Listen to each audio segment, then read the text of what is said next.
These demonstrations are part of the Accseas Project, and as part of this particular project there's a number of different streams, and one of them is looking at resilient PNT. And the aim of that is to look at what happens with your positioning, navigation and timing information if GPS or GNSS in general is lost. Shipping in the North Sea region typically follows similar routes or lanes, resulting in high densities of traffic along heavily used routes and at pinch points such as the English Channel, Rotterdam and the Kiel Canal. Traffic density across the North Sea region is continually increasing due to the emergence of bigger, faster vessels, leading to reduced manoeuvrability in shipping lanes. This reduced manoeuvrability is compounded by the ongoing growth in offshore installations, such as wind farms, oil and gas platforms, marine nature reserves, and other fixed structures and areas needing space at sea. These issues can lead to an increased risk of collision and grounding. The aim of Accseas is to demonstrate ways of reducing this risk, developing example e-navigation services that improve the mariners' safety and efficiency while supporting the protection of the marine environment. Accseas will develop services that provide the seamless exchange of useful and important data to support vessel and port operations. These services include support for augmented reality head-up displays, tactical route exchange, the Mariners Notification Service and under-keel clearance, to name just a few. One service, the Multi-Source Positioning Service, will provide the resilient position, navigation and timing information needed by all other e-navigation services. Based on GNSS, but incorporating independent and complementary backup systems, the Multi-Source Positioning Service will provide seamless PNT information when GNSS is lost. But why is this resilience needed? We all use GPS nowadays. It's absolutely central to our industry and our commerce and our transportation. But the interesting thing is that the maritime world has adopted it almost completely, to the degree that many ships have no other means of navigation apart from GPS and looking out of the window. And when satellite navigation is not available and has failed, or the sun is making radio noise, is causing us to be unable to hear the satellites, or somebody is jamming it, the key is to have another system that we can fall back to seamlessly, automatically, and that for that time will take over from GPS and carry the burden. To have total reliance and total faith on our position, we need to make sure that position is going to be reliable, and we can do that by having resilient PNT, and that's one of the streams from this project. So it's running into two streams. We have the streams that are looking at the different aspects to effectively mitigate for part of the problems within the North Sea region as we see them progressing, and the PNT stream, the resilient PNT information, is part of that, and how we make sure that position information, which underpins all of that decision making, is actually going to be reliable and honest and true. The demonstrations took place aboard the Trinity House vessel Galatea. They involved deliberately jamming GPS aboard the ship using a GPS jammer owned and operated by the UK's Ministry of Defence. The demonstration was split into two parts. The first part showed the effect of the loss of GPS on the ship's systems by simulating a scenario where the vessel is approaching a jammer that's perhaps concealed somewhere on another vessel or on the nearby coastline, with the signal getting stronger and stronger as the ship approaches. So imagine now that we're on our ship and we're unknowingly heading towards that jamming signal. And it's going to slowly increase the nearer we get to it. And we start getting these alarms go off. As the jamming signal builds up, we'll get more alarms. So we're heading towards this, but it's night time. You're on the bridge by yourself. A couple of alarms that you're kind of normally used to, you can go and deal with.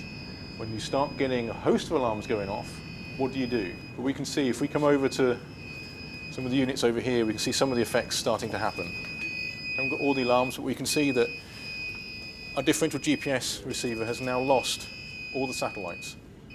Our AIS unit is also complaining. We've then got these units alarming out. So the compass and the gyro compass use GPS to help correct for any errors, any latitude drift errors. They've now gone into an alarm state. Our depth sounder doesn't know where we are in terms of trying to correlate the depth. to the chart position. You know, the radar itself is showing that error of nav speed on the right, and we're still at relatively low data levels. We've still got some systems operating. Our electronic chart in the centre there still has green numbers on it. As that jamming signal increases, as we get nearer still to that jammer, we'll see that turn red. You're now trying to work out why are all these alarms going off? What do I do about it? Have I got a system failure? Has an antenna fallen off? Someone actually trying to cause me problems? We can see on our electronic chart we've got various alarms sounding going off. We've got alarms telling us that our position is unsafe.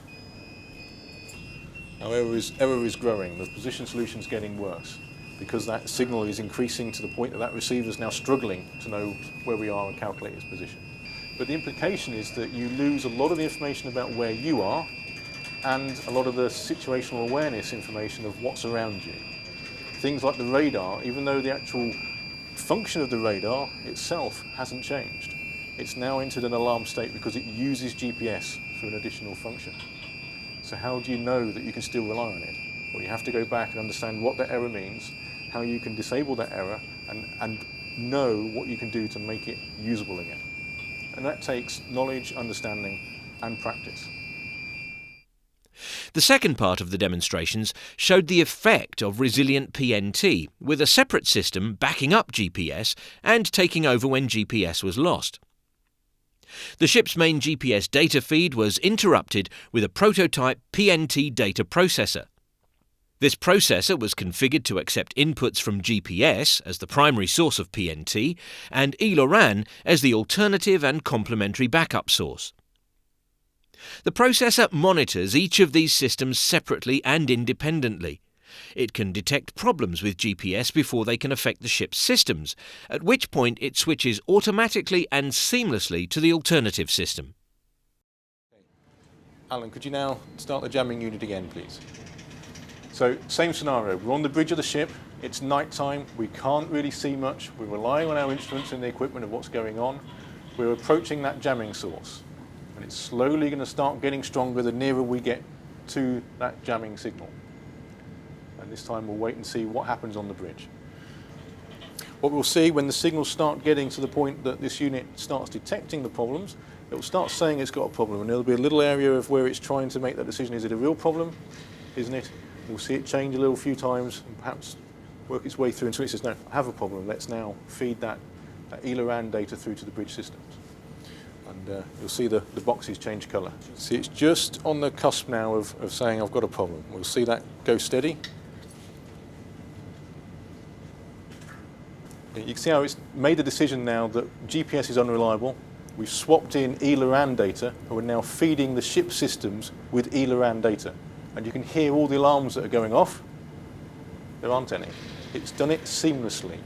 So we're now navigating the ship using our resilient PNT data, using ELORAN, and we can go and look at the different systems that failed earlier and see that they're all working correctly and they're all still doing their designed function. Our AIS unit is quite happily navigating. It's quite happily reporting our position using ELORAN data. And it's the first time we believe this has ever been done. If we look at our echo sounder and the gyro compass, they're all quite happy. They haven't got a problem.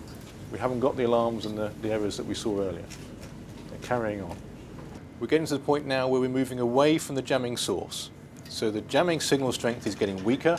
Our GPS satellite signals are starting to be received, and shortly we should see the GPS receivers actually start giving a position back again, and we'll see the ship move back onto GPS as we move further away from our jamming signal and the effects start wearing off. Okay, you see we're now returning the ship back to normal operation. We can see on the screen here that all the inputs have turned green. The top one was the one that we actually replaced with our prototype system, so that remained green during the second scenario. The next one down was actually still fed with GPS and was affected by the jamming, so that turned red to show that it was unusable and it had failed. As we've now moved away from the jamming signal and we've allowed the systems to recover, the jamming signal strength has got weak enough that the receivers can now see the satellites again. That has now come back into operation. Our prototype system has now swapped back from ELORAN into GPS, and the ship is now navigating through its normal means.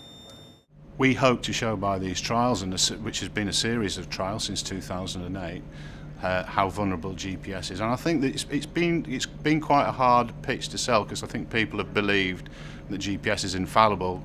And what we've shown over these demonstrations is that GPS is vulnerable, and that ELA-RAN can provide resiliency to position, navigation and timing, not just in the maritime sector, but in the land mobile sector and everywhere that GPS is used, actually. You can find out more about the Accseas project by visiting www.accseas.eu.